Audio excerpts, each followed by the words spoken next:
किस प्रकार से बाबा साहब के संविधान की हत्या बार बार की गई, और आपके ऊपर एक बहुत बड़ी जिम्मेदारी है इस पीठ की गरिमा को पुनर्स्थापित करने की।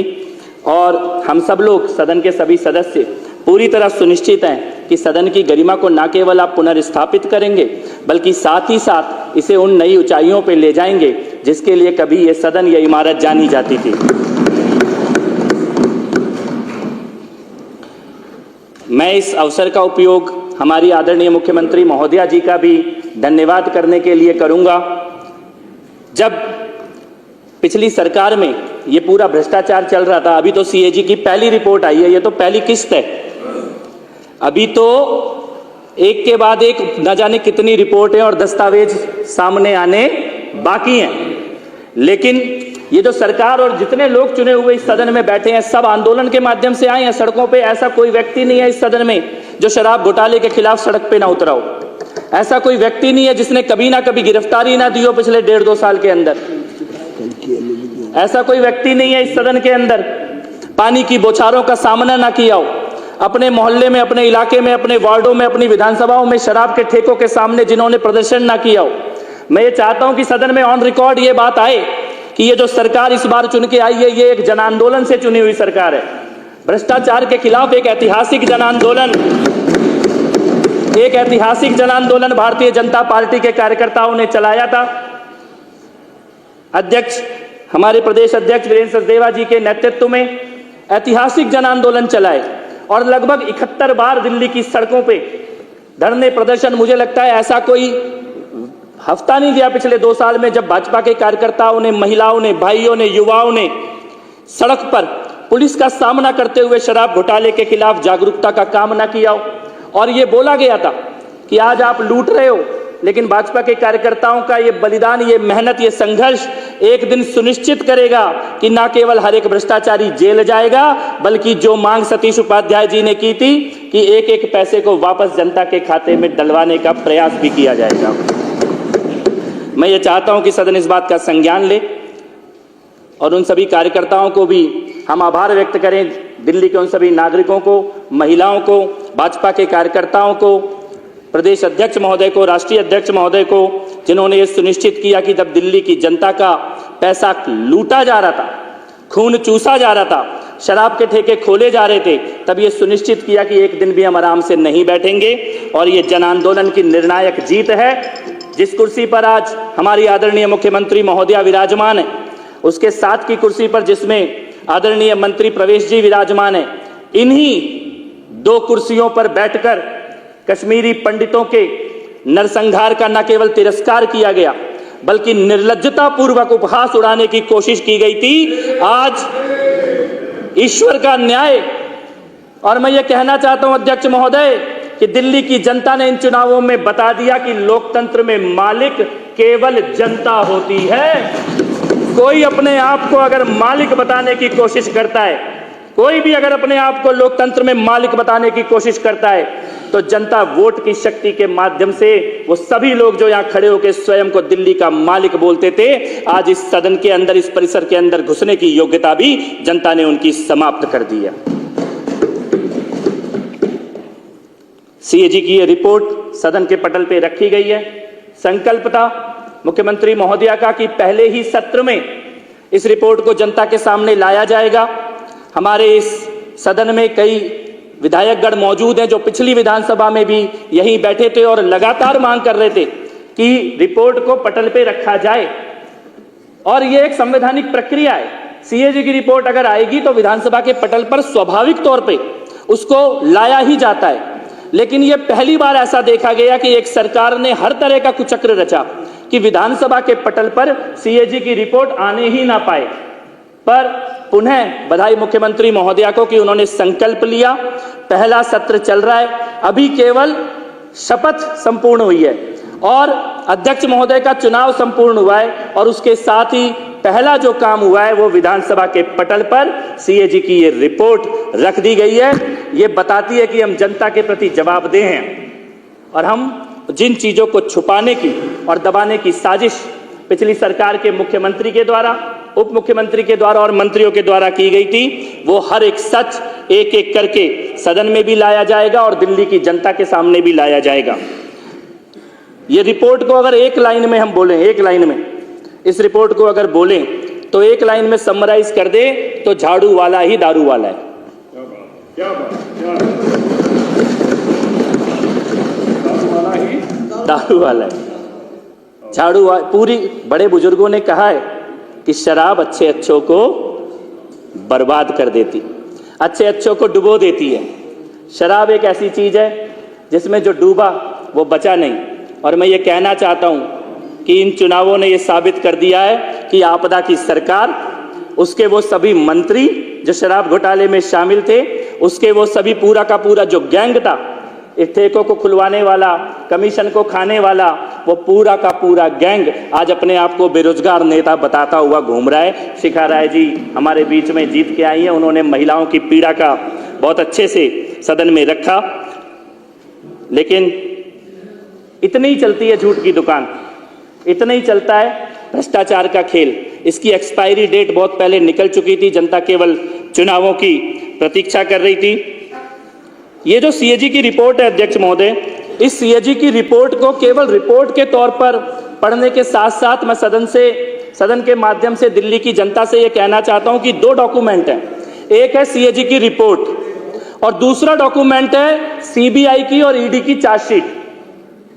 ये जब दोनों डॉक्यूमेंट को हम एक साथ रखते हैं तब ये पूरी तस्वीर सामने आती है कि क्या खेल रचा गया था। सतीश उपाध्याय जी ने, शिखा राय जी ने सीएजी की रिपोर्ट के तथ्यों को बहुत विस्तार से रखा है और ये रिपोर्ट बताती है कि 2000 करोड़ का नुकसान हुआ है रेवेन्यू का। ये केवल रेवेन्यू का नुकसान है, ये पूरे घोटाले की कीमत नहीं है। 2000 करोड़ तो केवल रेवेन्यू का नुकसान हुआ है कि सरकार के खाते में आना चाहिए था लेकिन आया नहीं। लेकिन अगर घोटाले के आंकड़ों को देखा जाए, गोवा के चुनाव में, पंजाब के चुनाव में जो पैसा भेजा गया, जिसकी चर्चा ईडी की चार्जशीट कर रही है, सीबीआई की चार्जशीट कर रही है, उसको देखा जाए, जिस प्रकार से 3 नाम सामने आए थे, दिनेश अरोड़ा का, अमित अरोड़ा का और विजय नायर का, वो तीनों नाम और मुख्यमंत्री और उप मुख्यमंत्री के साथ उनके तालमेल के साथ जो फाइनेंशियल डील जिनकी चर्चा ईडी की और सीबीआई की चार्जशीट करती है, उनको अगर ध्यान में रखते हुए उस परिप्रेक्ष्य में जब हम सीएजी की रिपोर्ट देखते हैं तो हम ये मानने को बाध्य होते हैं कि रेवेन्यू का नुकसान तो 2000 करोड़ का हुआ है, लेकिन ये जो घोटाला है, ये जो पैसा खाया गया है और जिसकी प्लानिंग की गई थी, बाद में दबाव में, भारतीय जनता पार्टी के आंदोलन के दबाव में, एलजी साहब के नोटिस के दबाव में, चीफ सेक्रेटरी के लेटर के दबाव में वापस तो ले ली गई, लेकिन प्लानिंग इनकी ये थी कम से कम 10,000 करोड़ रुपए का दिल्ली की जनता का पैसा खाने की इन लोगों की तैयारी थी। और उसी पैसे के माध्यम से पंजाब में और गोवा में इन लोगों ने अपनी राजनीतिक गतिविधियों को आगे बढ़ाने की कोशिश भी की थी। मैं यहाँ पे अध्यक्ष महोदय ये बात कहना चाहता हूँ कि सदन की ये दीवारें, जहाँ पे आज 280 पे चर्चा हुई, 10 साल सदन की ये दीवारें तरस गई कि दिल्ली के मुद्दों पे कभी कोई चर्चा हो, दिल्ली के किसी विषय पे कभी कोई चर्चा हो। और ऐसी ही सीएजी की एक रिपोर्ट को अपने हाथ में उठाकर पिछली सरकार के मुख्यमंत्री और उनके बाकी नेता ऐसी ही एक सीएजी की रिपोर्ट को हाथ में लेकर दिल्ली की राजनीति में प्रवेश किया था। चौहान साहब यहाँ बैठे हैं, लवली जी यहाँ पर बैठे हैं, आप लोग प्रत्यक्ष गवाह हैं। तब जो सत्ता थी उसका एक हिस्सा आप थे, लेकिन तब जो आंदोलन हो रहा था वो ऐसी ही एक सीएजी की रिपोर्ट के आधार पर ही हो रहा था। इसी प्रकार की रिपोर्ट के पन्ने दिल्ली की जनता के बीच में लहराए जाते थे और ये कहा जाता था कि इसमें घोटाला हुआ है, इसके बदले हमें सरकार में लेके आओ। लेकिन समय का चक्र पूरी तरह से घूम चुका है और आज सीएजी की रिपोर्ट सामने है, पहली रिपोर्ट जो इस सदन के पटल पे आई है, और मुझे विश्वास है कि ऐसी बाकी रिपोर्ट भी सदन के पटल पर आएंगी।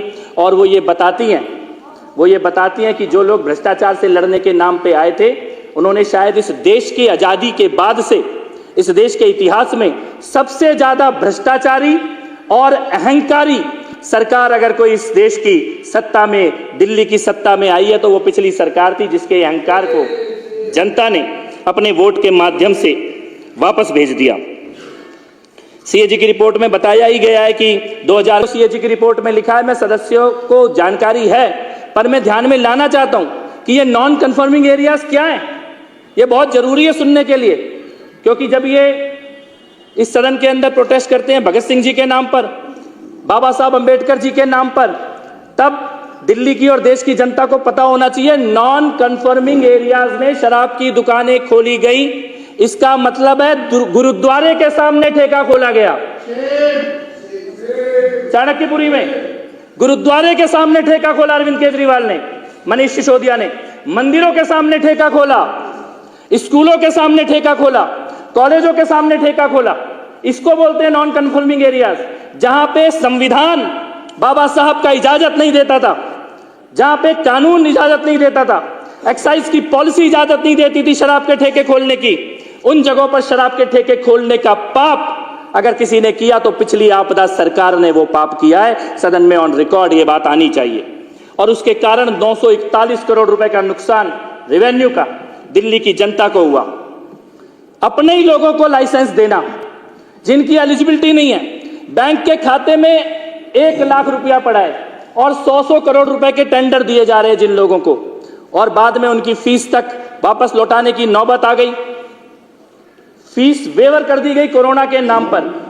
अध्यक्ष महोदय, यह बात ध्यान देने योग्य है कि यह घोटाला तो एक पाप होता ही है, लेकिन उसकी टाइमिंग जिसकी तरफ ध्यान दिलाया गया इस सदन में, कोरोना का वो काल जब देश में हर कोई केवल यह सोच रहा था कि कैसे किसी की मदद की जाए। हमारे आदरणीय प्रधानमंत्री जी किस प्रकार से वैक्सीन की व्यवस्था हो, अस्पतालों की व्यवस्था हो, राशन की व्यवस्था हो, यह सुनिश्चित करने में लगे थे। गृह मंत्री जी स्वयं दिल्ली में जगह जगह जाकर टेम्परेरी हॉस्पिटल बने, बेड की व्यवस्था हो, ऑक्सीजन की व्यवस्था हो, उसके लिए देश के गृह मंत्री स्वयं दौरे कर रहे थे दिल्ली के अंदर। कार्यकर्ताओं के तौर पर भी, राजनीतिक पार्टी के तौर पर भी, समाज सेवी संगठनों के तौर पर भी, एनजीओ के लोग, आरडब्ल्यूए के लोग, सभी लोग सड़कों पर उतरे हुए थे। किसी तरह से भोजन की व्यवस्था हो, दवाई की व्यवस्था हो, ऑक्सीजन की व्यवस्था हो, सिलेंडर की व्यवस्था हो, सबकी चिंता यही थी। दिल्ली की माताएं और बहनें अपने घर में दिया भी जलाती थी तो रोज जगदम्बा से केवल इतनी प्रार्थना करती थी कि हे जगदम्बा, मेरे परिवार की रक्षा करना, मेरे देश की रक्षा करना। वो संकट काल कोरोना का, उस संकट काल में दिल्ली का भूतपूर्व मुख्यमंत्री और उप मुख्यमंत्री क्या कर रहे थे? उस संकट काल में दिल्ली के मुख्यमंत्री के घर में शराब के दलालों की मीटिंग चल रही थी। यह ईडी की चार्जशीट में लिखा हुआ है, सीएजी की रिपोर्ट में लिखा हुआ है। जिस समय इन्हें दवाइयों की व्यवस्था करनी थी, और खासतौर पे जो उत्तर प्रदेश से, बिहार से, उत्तराखंड से जो लोग आते हैं, दिल्ली भूली नहीं है। हमारी बस्तियों में अध्यक्ष महोदय लाउड स्पीकर से रात को 12 बजे ऐलान कराया गया कि आनंद विहार में बसें खड़ी हैं, आपको आपके घर तक छोड़ के आएंगी।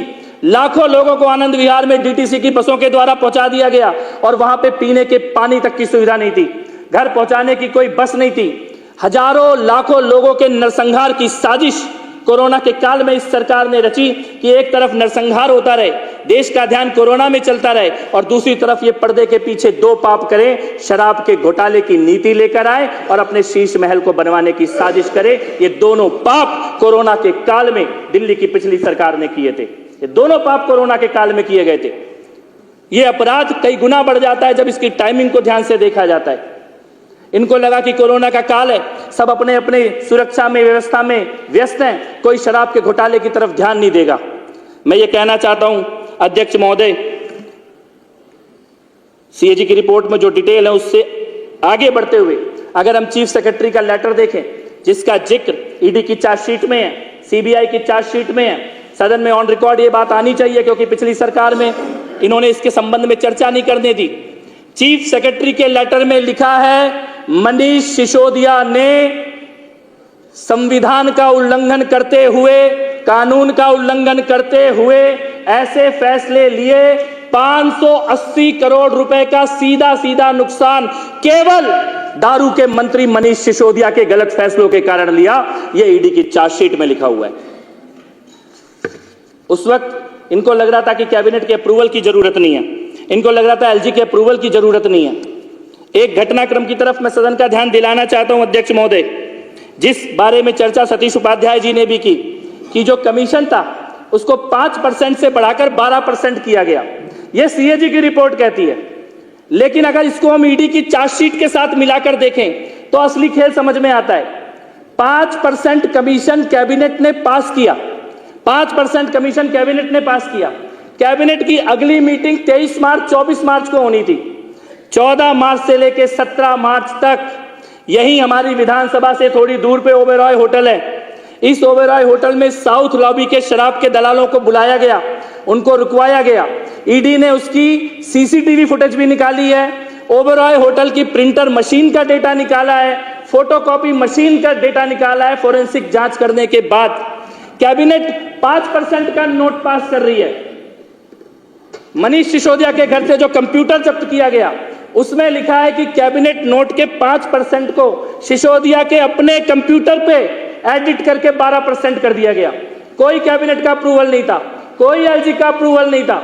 5 को 12 करके 14 मार्च से 17 मार्च के बीच में ओबेरॉय होटल में शराब के दलालों की जो मीटिंग होती है, सीसीटीवी फुटेज में शराब के दलालों के हाथ में 36 पेज की दिल्ली की एक्साइज पॉलिसी की वो कॉपी थी जो कॉपी अभी तक कैबिनेट ने पास नहीं की थी। ये पाप इन लोगों ने यहां पे किया है। जो कैबिनेट से पास होनी बाकी थी नीति, शराब के दलालों के पास 1 हफ्ते पहले वो कॉपी थी। सीसीटीवी फुटेज इसको वेरीफाई कर रहा है, हमारा फोटोकॉपी मशीन का फोरेंसिक डाटा इसको वेरीफाई कर रहा है, मनीष सिसोदिया का कंप्यूटर का डेटा इसको वेरीफाई कर रहा है कि सीधे सीधे इन्होंने शराब के दलालों के साथ। और जो व्हाट्सएप चैट सामने आई है, मुझे लगता है कि 15 किलो घी का मतलब सबको पता है सदन में। 15 किलो घी मनीष सिसोदिया व्हाट्सएप पे मंगा रहे हैं और 15 किलो घी के बदले 15 करोड़ रुपए कौन से अंगड़िया के माध्यम से गोवा में कहां पे डिलीवर किया गया।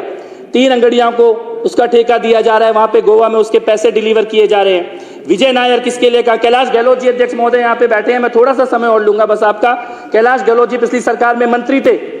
कैलाश गहलोत जी के लिए यहाँ पे बंगला आवंटित था, सरकारी बंगला, लेकिन उसमें गहलोत जी नहीं रहते थे, उसमें विजय नायर रहता था। उसमें विजय नायर रहता था, वही विजय नायर जो फेस टाइम पे कॉल करता है और समीर महेंद्रू फेस टाइम पे विजय नायर कॉल करता है और समीर महेंद्रू से सीधे अरविंद केजरीवाल बात करता है और उससे कहता है विन विन सिचुएशन होगी, विन विन सिचुएशन, जो बोले वो कर दो। शरद रेड्डी, उससे मिलने के लिए मुख्यमंत्री के घर के बगल में मीटिंग की जाती है। मुझे लगता है कि शराब के घोटाले के इन तथ्यों के ऊपर ईडी की चार्जशीट, सीबीआई की चार्जशीट और सीएजी की रिपोर्ट, इन तीनों को कंबाइंड करते हुए इसको इस सदन में देखा जाना चाहिए, पढ़ा जाना चाहिए। किस प्रकार से, चाहे वो बुच्ची बाबू का चैट हो, व्हाट्सएप चैट हो जो कविता रेड्डी का सीए है, चाहे वो विजय नायर की व्हाट्सएप चैट हो, समीर महेंद्रू की व्हाट्सएप चैट हो, चाहे वो सनी मारवाह के पिता का स्टिंग ऑपरेशन हो जिसमें वो बोल रहा है 5% से 12% करो और 6% हमें वापस दो ब्लैक में। ये मनीष सिसोदिया ने बोला 5 से 12% कर देंगे, 6% वापस लेंगे ब्लैक में। ये अरविंद केजरीवाल और मनीष सिसोदिया के अपने बोले हुए शब्द हैं। पैसों के लेन देन का डॉक्यूमेंट उपलब्ध है। और मैं ये कहना चाहता हूं इस सदन में, अभी केवल जनता की अदालत में न्याय हुआ है, अभी कानून की अदालत में न्याय होना बाकी है। बेल पे छूटे हुए ये लोग ये याद रखें कि अभी ये केवल बेल पे बाहर हैं, फिर आएंगे केजरीवाल। तिहाड़ की दीवारों पे आज भी लिखा हुआ है, वापस वहां जाना इनको पड़ेगा। 170 मोबाइलों को तोड़ा गया अध्यक्ष महोदय, 18 मोबाइल खुद मनीष सिसोदिया ने तोड़े अपने। हमारे यहाँ तो थाने में कोई कैरेक्टर सर्टिफिकेट लेने जाता है तो एसएचओ बस उसका मोबाइल नंबर देखता है और कहता है अगर 10 साल पुराना नंबर चल रहा है इसका मतलब बंदे में कोई प्रॉब्लम नहीं है, रोज रोज नंबर वही बदलता है। ये तो सबसे पहले जिसका हर महीने नंबर बदल रहा है इसका मतलब वो कोई घोटाला कर रहा है। 18 मोबाइल तोड़े हैं मनीष सिसोदिया ने। 170 मोबाइल अरविंद केजरीवाल, मनीष सिसोदिया, विभव विजय नायर ने मिलकर तोड़े हैं। 2 करोड़ के मोबाइल तोड़ डाले 6 महीने के अंदर। क्या छुपा रहे थे, क्या डरता? और लगभग 45 मोबाइल की तो वो है, लोकेशन है एक ही जगह पर, मुख्यमंत्री के कॉन्फ्रेंस में, सीएम के घर के कॉन्फ्रेंस रूम में एक ही जगह पर एक ही टाइम पे तोड़े गए हैं। ये सारे दस्तावेज ये बताते हैं कि इस सदन की जो चिंता है कि भ्रष्टाचारियों को सजा मिले और जनता का पैसा वापस आए। मैं ये कहना चाहता हूं सदन को अपनी बात समाप्त करते हुए कि हमें ईडी का और सीबीआई के उन वीर अधिकारियों का भी धन्यवाद करना चाहिए।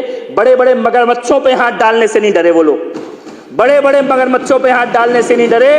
इस देश की जनता ने कभी सपने में सोचते थे कि ऐसा भी होगा कि नेताओं के घर पे भी जाएगी ईडी और सीबीआई, उनके घरों से भी पैसा निकाला जाएगा। ये प्रधानमंत्री मोदी जी की सरकार में पहली बार हम देख रहे हैं कि कितना भी बड़ा मगरमच्छ बैठा हो, लेकिन ईडी और सीबीआई के अधिकारी डरते नहीं हैं और उनके भ्रष्टाचार का सच भी सामने लाते हैं। सदन के माध्यम से उनका भी आभार व्यक्त हो और पुनः बहुत बहुत बधाई मुख्यमंत्री महोदया का, सीएजी की रिपोर्ट को आपने सदन के पटल पर रखा और पुनः ये चेतावनी बाबा साहब और भीमराव अंबेडकर जी और भगत सिंह जी का अपमान करने वाले और उनके नाम पे शराब का धंधा, स्कूलों में करप्शन, हेल्थ का करप्शन, मोहल्ला क्लिनिक में लूट, ये भ्रष्टाचारियों को पुनः ये चेतावनी कि अभी केवल 22 बचे हो, अगर इसी रास्ते पे चलोगे तो 2 भी नहीं बचोगे।